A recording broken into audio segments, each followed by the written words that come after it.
Well, good evening, everybody. It's Brian back with you here at THE, or the Horror Experience. Um, the cats are, and this is like the 10th time I'm trying to do this video. It's about an hour away from feeding, and right about this time, everybody starts getting a little bit wacky, and and not only that, we had a return. I don't know, for those of you that are not aware, I run a cat rescue, or my wife and I do, and we had a return. Basically, what that means is somebody adopted a cat, and one that we had, because all the cats that are either here or any of our partners or any of our part of the team, because we have a whole team of foster parents or foster cat handlers, whatever you want to call it. One of the cats got returned and from an adoption because it wasn't getting along with the other cats.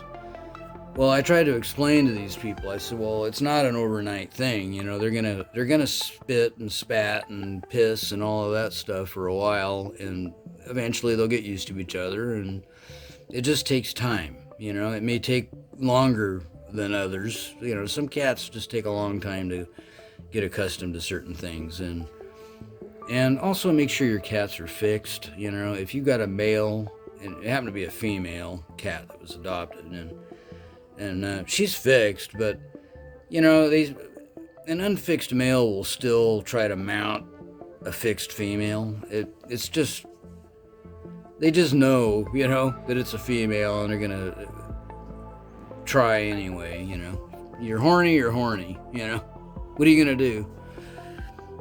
Usually when a female cat is in heat, then the male will really go at it, but sometimes they go at it anyway. Well, it turned out they had a male that wasn't fixed, and I said, well, that's part of your problem. Just chasing her around and causing all kinds of mayhem in the house, and I just said, well, just, you know, take her back to the SPCA, and they'll probably send her back to me.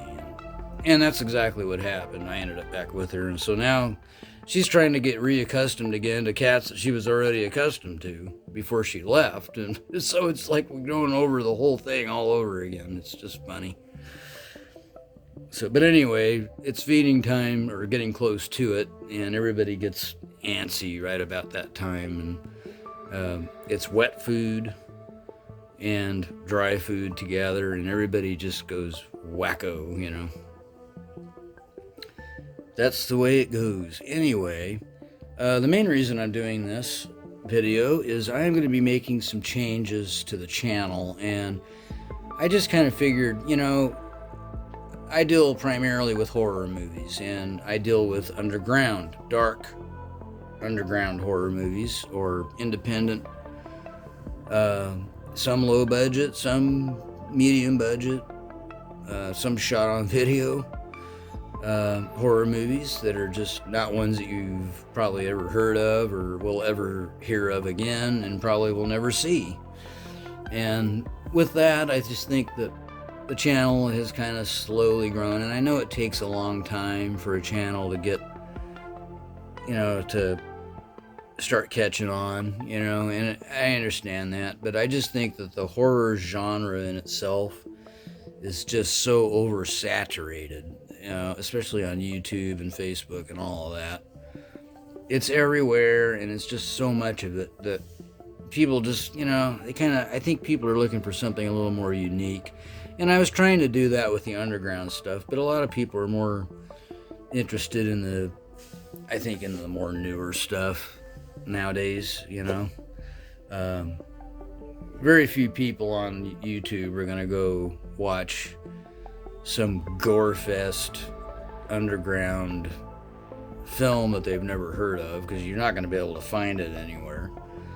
Some of them are on YouTube or something, but that's here and there, you know. So what I've decided to do, I'm going to go ahead and keep the name THE, or the Horror Experience, but I'm going to dive more into reality. And the reason why is because that's really kind of my expertise. expertise. Am I saying that right? Expertise? Yeah, I guess. I don't know why it sounds funny. Maybe it's just my old age, I don't know. But anyway. I kind of want to dive into the more realistic stuff, or the reality stuff. And being that I come from 32 years of law enforcement, plus private investigations and some other things, plus zoology. I have a zoology degree. I'd like to kind of dive into some unknown stuff, just unexplained stuff. And I know that's saturated too, but I wanted to kind of explain away a lot of things, because there's just so much stuff on the internet now about, certain subjects that are continuing to circulate throughout YouTube that have already been proven false long ago, but a lot of people are either just exploiting it, or they just don't know that, all this stuff was, it's done and over with already. So, but it's still going around, and then I wanted to kind of get into some psychology, just what makes people do certain things. And it's funny, I see people, YouTube is a weird place. It really is. I mean, granted, there's a lot of everything on YouTube. I mean, if you want to look up, how to make rice, you can find a million channels dealing with how to make rice, and they're all relatively regular, normal people making rice, what I mean? But then there's this other area of YouTube that's just beyond, that dives into subject matter, or they're doing things that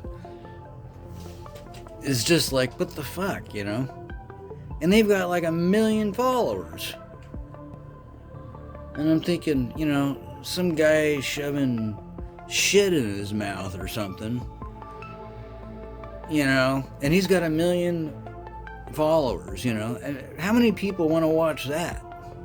I guess a lot. And then there's all these fetishes that are going around, and there's a fetish for everything, people, for everything. I don't care what it is. There's somebody out there, jacking their chicken over somebody's nose or something, I mean, I'm not kidding you. There's a fetish for everything. Things I've never would even consider, things that I have, it's just like, huh?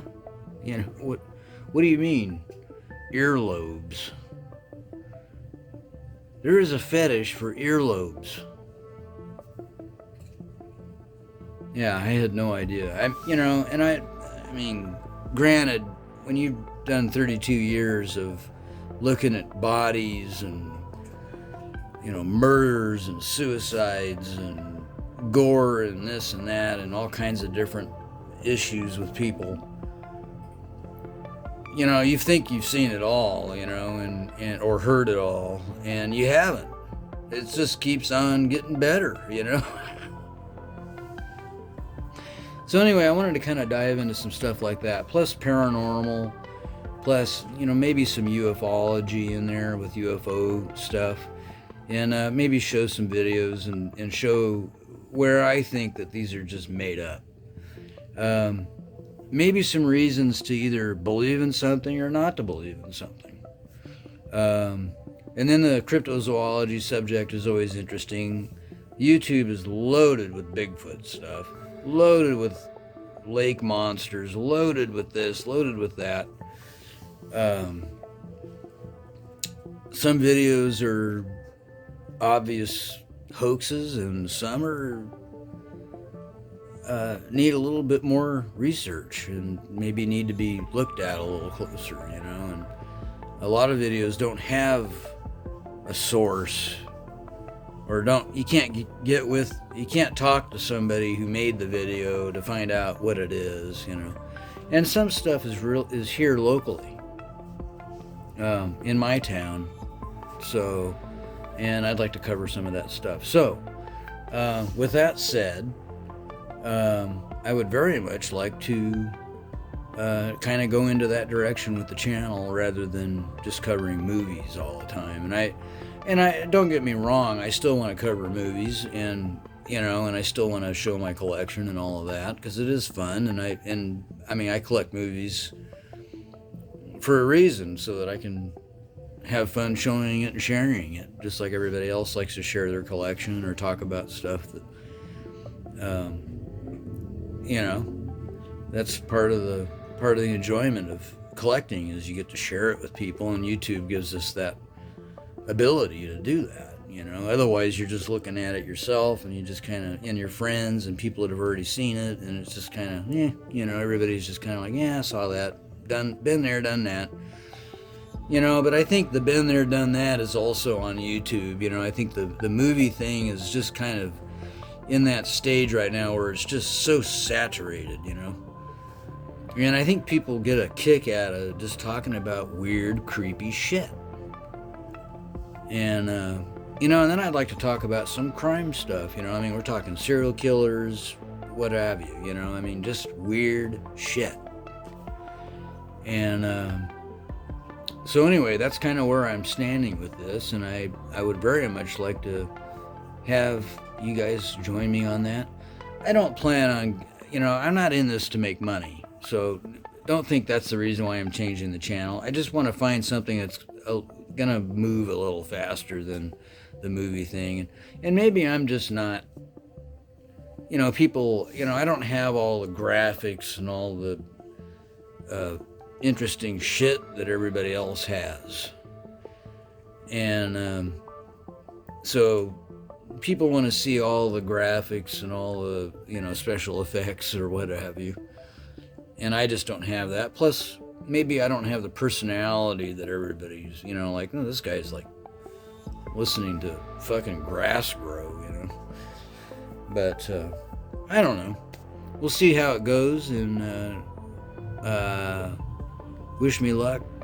I know it's a long process. I know people that have been doing this for 10 years and they've got 500 subscriptions, And, but I belong to a lot of different subscriptions. Everything from movies to, to unusual subject matter, mysteries, da-da-da-da. So I want to kind of be in that area, but I want to cover some really weird shit, and especially stuff that I've dealt with, or stuff that I've seen, or stuff that I can tell you about, like the dark web. I don't get on it anymore, but when I was in private investigations, we were on it a lot, and because you can find out a lot of shit, and it's real easy to find stuff on the dark web that you can't find anywhere else. And I'm not talking about drugs and weapons and all that, even though that's part of it, but missing persons was what we were specializing in, and like hard to find products, hard to find people were on the dark web, and they might have been there for one reason or another, but usually they were on there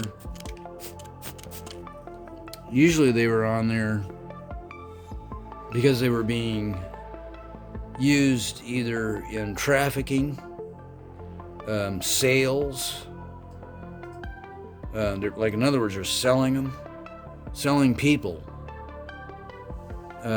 sex slaves, prostitution, snuff. And if you think I'm kidding, I'm not. Although some of it you have to be careful as to whether or not it was for real or if it was faked. But if you see somebody there and you recognize them, then we can probably nail down as to where they might be, and we can get them. And we got a lot of people that way, and found a lot of people, and the police got a lot of people also. And they got a lot of bad guys off the street, even here locally. We had a huge ring not that long ago of human trafficking going on here. that was coming up from Mexico. You know, because I mean, I'm being in California. You know, this is a major highway for problems and stuff that's coming in from other countries, and so a lot of it makes a stop here. You know, and although our crime rate isn't really as high as it used to be, but this stuff is underground, so you don't hear about it or see it or any of that too much. So anyway, so that's kind of the direction I want to go in, and I hope you guys join me with this. I think it'd be a fun little adventure, and I'd like to keep going with it. There's just numerous subjects that we can cover that have to do with this, and I think it would be interesting to delve into that. All right, guys, we'll see you soon, and wish me luck. All right, you guys have a good evening. Night.